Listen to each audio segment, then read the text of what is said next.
I'm very excited. Again, as I've said, this is the future of women's basketball. We have young ones and veterans coming together with Afril there and Janine and Ella, Camille Karin, and Christine Kayabyab also coming in. So I think the excitement is more of starting pa lang. So sabi ko, let's see what we can do when we play this tournament. Now, speaking of the new ones who are entering the team, Ella, it is your first time representing the Philippines in 5-on-5 basketball. Now, how different is this feeling, especially now that you get to play alongside your ates? It is such a surreal moment. I mean, it's always been a dream of mine ever since like the 6th grade, I think. Coach Pat, I remember, invited me to watch a Gilas practice, and he let me do the mini drills in the beginning and all that. But once they started playing and really going hardcore, that's when I'd sit out and just watch them. And I never expected that it would be this soon that Coach Pat had entrusted me to be on the team with my athletes like at the Frill, at the Janine, at the Chuck. Like I've looked up to them like literally my whole lives, and I've watched every single game of theirs. So to be representing my country and to be playing alongside with them is literally a dream come true. We know you can ball. I mean, we've seen you play, so we're so excited for your seniors debut. Now, Afril, kayo naman yung mga veterano, ikaw at si Janine, ano naman yung advice na binibigay nyo sa mga batang players, mga younger sisters nyo sa team? Let's start with you, Afril.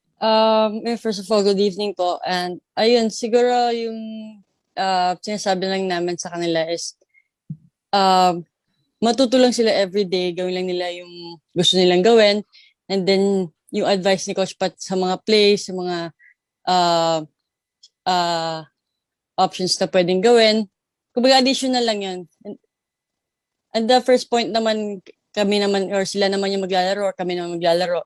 And guidance si Coach Pat nandyan para ituro sa amin yung pwede namin gawin. And doon na kami didiskarte. Now, Janine, given this, syempre sabi ko nga kanina, sobrang excited na yung mga fans mapanood kayo. So ano yung pinaka-aabangan namin sa inyo sa FIBA Women's Asian Cup? Ayun nga po, bago lahat, halos bago din yung mga kasama namin. So parang mas nakaka-excite kaming panoorin kasi first time namin sila makakasama, first time nila kaming makakasama. So siguro excited din sila na maglaro din sa seniors division. Again, we're so excited to watch all of you guys play. Now, Coach Pat, as I mentioned, again, it's been almost 2 years since the last time you guys all got together. You're now in the bubble. And, more than that win-loss record, how can you measure success in this campaign? Well, again, we just started. And success is, having to play again. That's one thing for sure. Kasi sobrang tagal namin hindi nakakapaglaro yung mga girls, and trying to prove again that we deserve to be in the FIBA Asia Cup. And I told them naman na this is siguro sabihin natin sacrifice, benefit siguro, and siguro yung sinasabi natin puso, nandiyan na lahat yun just to represent our country. So sabi ko, let's just have lahat ng mga naging aberya or lahat naman na naging nangyayari ngayon sa buong mundo, this is just a challenge, start of challenge for us.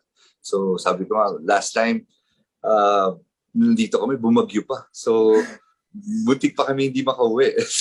So maraming punong bumagsak and then baha. So again, lot of challenges, but for sure, we'll give our best every time that we compete abroad. And of course, kilala naman namin kayo, Coach Pat, and everything that your team does, you always come out on top, you always succeed, and that's why there is no doubt that you guys are going to do so well in this competition. Now, for the girls naman, what is your message to the aspiring Filipina basketball players na talagang hinahangaan kayo? Look up to you guys for inspiration. Afra, let's start with you.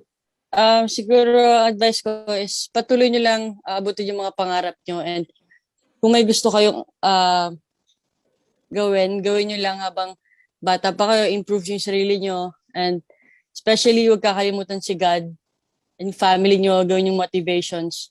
Kahit na maraming tao nagda-down sa inyo, gamitin niyo na sa motivation din na i-improve yung sarili mo.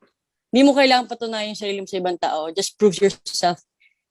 Prove it to yourself na kaya mong gawin yung iniisip mo na gusto mong gawin. How about ikaw, Janine? Message to all the aspiring Filipina basketball players. Para sa akin po, sana pagpatuloy pa nila yung dream nila sa basketball kasi malaking bagay yung basketball sa buhay nila para makatulong sa family nila at saka wag nilang kakalimutan na kung saan sila nagsimula. And lastly, Ella, any advice or anything you want to share to those who look up to you, even at such an early age? Yes, I'd say just trusting God, work on your faith, whatever you want to do in life, whether that be in sports or any type of passion, really just make sure that you do your part, you put in the work, especially the work that nobody else sees, like extra hours in the gym and so on, and let God do the rest, really. And to the youth, especially me at the Afril, at the Janine, we're doing everything that we can to give them more opportunities so that whatever they want to pursue, they're going to have more exposure. They're going to have, more places to go to play the sport that they love. So just continue to work hard and just know that we're working even harder so that your hard work will pay off in the end.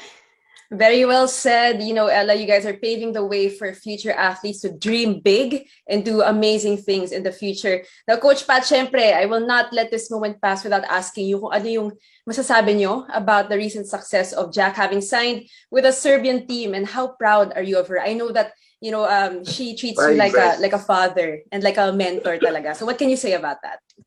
Yeah, I'm so proud of her. We always talk about what she's doing right now. I mean, sabi nga, this is the stepping stone for women's basketball here in the Philippines.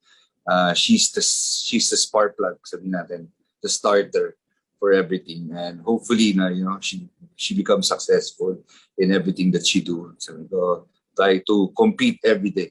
I mean, no matter what happens, compete, and I know success will be following you, and I'm just proud of her, and hopefully, she can still, she told me, but hopefully she can come back and play for the national team more.